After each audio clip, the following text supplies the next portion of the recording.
Yeni Türkiye Hareketi'ne hoş geldiniz. Savunma sanayi ve gündemle ilgili tüm gelişmelere kanalımızdan ulaşabilirsiniz. Bize destek vermek için videoyu beğenip kanalımıza abone olmayı unutmayın. ASFAD, Filipinler Havacılık ve Uzay Geliştirme Kurumu ile 27 Nisan 2022 tarihinde Pasay Dünya Ticaret Merkezi'nde düzenlenen Asya Savunma ve Güvenlik Fuarı'nda bir mutabakat muhtırası imzaladı.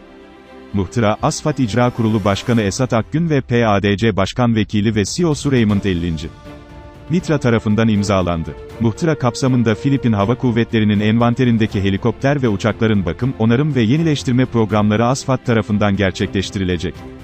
Muhtıranın Filipin Hava Kuvvetleri'ne ait UH-1 Huey helikopterlerini de kapsadığı ifade edilmekte. Bu bağlamda Filipinler, Ocak 2021'de meydana gelen ölümlü kaza sonrası UH-1 Huey helikopterlerini hizmet dışı bırakmaya başlamıştı. Konu ile ilgili açıklama yapan Hava Kuvvetleri 10 adet helikopterin emekli edildiğini açıklamıştı.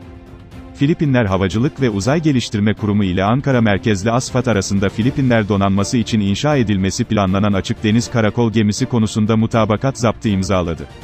Konuya ilişkin ASFAD sosyal medya hesabından yaptığı açıklamada, ASFAD ile Filipinler Havacılık ve Uzay Geliştirme Kurumu arasında mutabakat protokolü imza töreni gerçekleştirildi.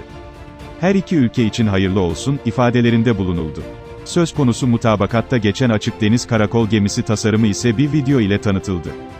Philippines Defense Forces Forum tarafından paylaşılan bilgilere göre 30 milyar Filipin pesosu bütçe ayrılan ADKG alım programı kapsamında 6 adet gemi tedarik edilmesi planlanırken ASFAD'ın ADKG teklifi 2 adet ULAK silahlı insansız deniz aracını da kapsıyor.